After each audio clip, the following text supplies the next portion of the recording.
अस्सलाम वालेकुम दोस्तों, आज की इस वीडियो में मैं आप लोगों के साथ एएसएफ का physical test, written test, roll number slips के रिलेटेड इन्फॉर्मेशन, उसके अलावा आपने अपने रिटन टेस्ट की प्रिपरेशन कहाँ से करनी है, प्रिपरेशन उसकी फिजिकल की प्रिपरेशन कैसे करनी है एंड सो ऑन, जितने भी क्वेश्चंस हैं आप लोग के एएसएफ के अभी जो रिसेंटली अप्लाई क्लोज हुए हैं उनको लेके और बाकी तमाम चीज़ें इसी वीडियो में आप लोगों के साथ डिस्कस करूँगा। कंप्लीट डिटेल आपको इसी सिंगल वीडियो में मिलेगी। मेक श्योर कीजिएगा कंप्लीट वीडियो को अच्छे से वॉच कीजिएगा और जो स्टेप बताए जाएँ उन्हें ज़रूर फॉलो कीजिएगा। इन्फॉर्मेशन है फिजिकल टेस्ट को लेकर।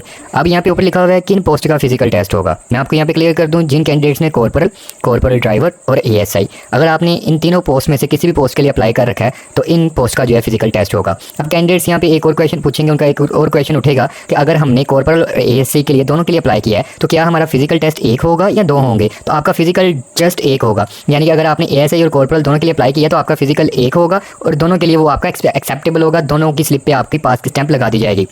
लेकिन अगर आप एक भी फिजिकल फेल होते हैं तो सिंपल आपके पास ये ऑप्शन होगी कि आप दूसरी पोस्ट का दोबारा फिजिकल दे सकते हैं। लाइक रनिंग में फेल हो जाते हैं या और भी समटाइम मसलम साइल हो जाता है तो इस तरह हो सकता है। लेकिन अगर दोनों पोस्ट का सेम डे फिजिकल टेस्ट हुआ तो इस तरह ये है कि फिर दोनों में आप फेल हो जाएंगे। ये है कि आपके पास फिर कोई पीछे ऑप्शन नहीं बचती। तो ये चीज़ है। अब ये है कि अप्लाई के बाद पहला टेस्ट कौन सा होगा। अब जैसे कि आप लोग की रजिस्ट्रेशन क्लोज हो चुकी है, तमाम कैंडिडेट्स ने अप्लाई कर लिया है, तो अब ये अप्लाई के बाद जो पहला टेस्ट होता है ना आप लोग का, वो फिजिकल टेस्ट होता है। फिजिकल टेस्ट में क्या चीज़ें होती हैं वो आगे चल के आपके साथ शेयर करता हूँ। उसके बाद फिजिकल में पासिंग मार्क्स कितने हैं। मिनिमम आपके जो है 15 मार्क्स यानी 15 नंबर अगर आपके आते हैं तो आप इसमें पास हैं, अदरवाइज इसमें आप लोग फेल कंसीडर किए जाते हैं। अच्छा जी, अब नेक्स्ट हम चलते हैं। यहाँ पे हम आपका फिजिकल टेस्ट में आप लोगों के साथ कंप्लीट शेयर करूँगा।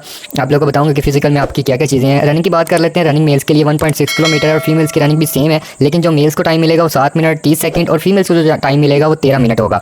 उसके बाद यहाँ पे हाइट की बात कर ली जाए तो मेल्स के लिए मिनिमम हाइट 5 फीट 6 इंच है और फीमेल्स के लिए मिनिमम हाइट 5 फीट 2 इंच है। मैक्सिमम की कोई लिमिट नहीं होती, लेकिन जो मिनिमम यानी कम से कम हाइट रिक्वायर्ड है वो ये है। अब यहाँ पे आ जाते हैं वेट पे। वेट मिनिमम जो मेल्स के लिए रिक्वायर्ड है वो मिनिमम 48 kg और maximum according to BMI table आपकी यानी कि हाइट और वेट यानी कि सारी चीज़ें बीएमआई टेबल के अकॉर्डिंग चेक की जाती हैं। वो एक लंबी चौड़ी बात है, लेकिन जब वो आप सेंटर जाएंगे आपका टेस्ट होगा तो आपको फर्दर क्लैरिफिकेशन हो जाएगी। उसके बाद यहाँ पे फीमेल्स का वेट 45 kg मैक्सिमम आपकी हाइट और बीएमआई टेबल के अकॉर्डिंग होता है। और उसके अलावा यहाँ पे आप लोग की चेस्ट की बात कीजिए तो चेस्ट मेल्स के लिए जो कि 32.5 और 34.5 32.5 सिंपल मेयर की जाती है और 34.5 आप लोग की एक्सपेंशन के साथ होना जरूरी है। पुशअप्स हैं सिर्फ मेल्स के लिए जो कि 22 2 मिनट में करनी है। सिटअप भी सेम है 22 हैं जो कि 2 मिनट में करने हैं। अच्छा जी, ये कंप्लीट डिटेल्स मैं आप लोगों को बता दी है। ये कंप्लीट आप लोग का फिजिकल की यानी कि जो चेकिंग होती है वो है। अब काफ़ी कैंडिडेट्स पूछते हैं कि मेडिकल का भी साथ लिखा है, मेडिकल में क्या होगा। तो मेडिकल में जो है आप लोग का बेसिक मेडिकल होता है, उसमें वैसे वो आपकी आइज़ वगैरह देख लेते हैं, आपकी एल्बोज और इस तरह करके ये चीज़ें वगैरह बेसिक चीज़ें होती हैं और जिस्म पे निशान वगैरह जो है वो चेक कर लेते हैं। इसके अलावा और किसी किस्म की फर्दर डिटेल मेडिकल नहीं होता, बेसिक सा मेडिकल होता है। इसमें कि आप लोग के टेस्ट वगैरह या फिर एक्सरे वगैरह इस तरह की कोई चीज़ नहीं होती, वो फाइनल मेडिकल में होती है। अब यहाँ पे बात कर लेते हैं कि आपने अपना फिजिकल टेस्ट कैसे पास करना है। अब फिजिकल टेस्ट में 3 इसमें जो है ना आपकी इंपॉर्टेंट चीज़ें हैं। एक तो रनिंग है, दूसरा पुशअप्स और तीसरा सिटअप। बाकी तो चीज़ें आपकी अगर पूरी हैं तो वो इजीली जो है उसमें क्लियर हो जाती हैं। रनिंग के लिए गई सिंपल फॉर्मूला है, किसी किस्म की कोई जल्दबाजी करने की जरूरत नहीं है। ये कोई रेस नहीं होती, आप लोग की जस्ट रनिंग होती है। रनिंग पे जाने से पहले आपने अपना एक अच्छा सा ट्रैक सूट ले लें, ठीक है, और नीचे जो है ना शूज़ जो है वो सॉफ्ट शूज़ होने चाहिए, स्पोर्ट शूज़। वो अच्छे शूज़ ले लें आप, वो पहन के जाएँ, अच्छे से प्रिपेयर होकर जाएँ और कोशिश करें कि नाश्ते में कुछ ना ही खा के जाएँ। अगर फिर भी आप कुछ खाना चाहते हैं तो बेसिक सा एक केला खा लें या माल्टा खा लें। लाइक अभी विंटर चल रहा है तो सिंपल आप लोग कोई भी छोटा मोटा सा थोड़ा बहुत फ्रूट खा लें और सिंपल अपने फिजिकल के लिए चले जाएँ। फिजिकल के बाद आप जो मर्जी खाएं उस पर कोई नहीं, मैं आपको कहूँगा। और सेकंडली मैं एक और चीज़ क्लियर कर दूँ आपको, जब आपने अपने फिजिकल के लिए जाना है, रनिंग के लिए जाना है, लाइक आज है ना, तो काफ़ी कैंडिडेट्स क्या करते हैं, आज काफ़ी प्रैक्टिस करते रहते हैं, अगले दिन उनका फिजिकल टेस्ट होता है, रनिंग होती है, वो जाके जब रनिंग करते हैं तो वो फेल हो जाते हैं। तो आपने मेक श्योर करना है कि एक दिन पहले आपने जस्ट जो है ना रेस्ट करनी है और वहाँ जाके भी पहले आपने कोई एक्सरसाइज नहीं करनी शुरू कर देनी। तो सिंपल जब आपने फिजिकल के लिए जाना है वहाँ पे रनिंग करनी है तो रनिंग आपने एक रिदम के साथ करनी है, एक नॉर्मल टेम्परामेंट रखना है, ना आपने रेस लगाने की कोशिश करनी है, ना ही ज़्यादा स्लो चलना है। लाइक एक जो अच्छे तरीके से जो मीडियम लेवल की रनिंग होती है ना वो आपने अपनी करते रहना और वो कंटिन्यूसली आपने करते रहना, वो रुकना नहीं है उसमें आपने।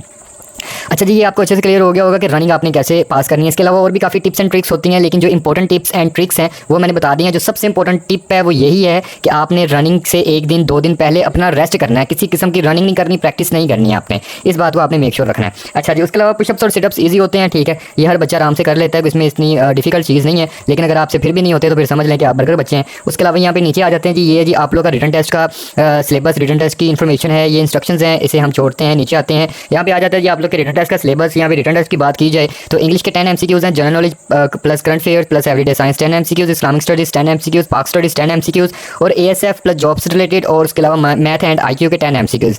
टोटल ये 5 आप लोग के पोर्शन होते हैं रिटन टेस्ट के। इसमें जो टोटल आप लोग के मार्क्स होते हैं वो 50 होते हैं। टेस्ट लैंग्वेज आपकी इंग्लिश होती है। टेस्ट पैटर्न आपका MCQs बेस्ड होता है। टेस्ट के लिए टोटल टाइम आपको 60 मिनट मिलेगा। टेस्ट कंडक्ट जो होता है वो पेपर पे होता है, नेगेटिव मार्किंग इसमें नहीं होती। ये आप लोग के रिटन लोग का ASF की तरफ से ऑफिशियल नोटिफिकेशन आया है, यहाँ पे आप लोग चेक कर सकते हैं। Online registration is close, physical medical slips will be uploaded soon, तो यहाँ पे ये आप लोग चेक कर लें। अब काफ़ी कैंडिडेट्स ये पूछेंगे कि अगर हमने LDC UDC ASI के लिए अप्लाई किया तो हमारी स्लिप्स किस किस की आएंगी। तो पहले सिर्फ 3 कैटेगरी के बच्चों की स्लिप्स आएंगी जो कि फिजिकल की स्लिप्स होंगी, जिसमें ASI है, कॉर्पोरल है और उसके अलावा आप लोग का कॉर्पोरल ड्राइवर। ये 3 कैटेगरी की सिर्फ आप लोग की स्लिप्स आएंगी फिजिकल की, ये फिजिकल हो जाएंगे। उसके बाद जो स्लिप्स आएंगी रिटर्न टेस्ट की, वो तमाम पोस्ट की जो है स्लिप्स होंगी रिटर्न टेस्ट की, जिसमें आप लोग की तमाम पोस्ट की इकट्ठी जो है रिटर्न टेस्ट की स्लिप्स आ जाएंगी। सो गाइस ये कंप्लीट इन्फॉर्मेशन थी ASF के रिलेटेड। आप लोग को मैंने बता दिया स्लिप्स कब आएंगी, कैसे आएंगी। यहाँ पे आपको फर्दर टाइम टू टाइम जो भी अपडेट्स होंगे वो इंशाल्लाह ताला मैं आप लोगों के साथ शेयर करता रहूंगा। सो मेक श्योर इसे आप लोग फॉलो करें और सिंपल जो भी अपडेट्स होंगे वो इंशाल्लाह आपको टाइम टू टाइम मिलती रहेंगी। So guys don't forget like, subscribe and share. अल्लाह हाफिज़। I meet with you in next video.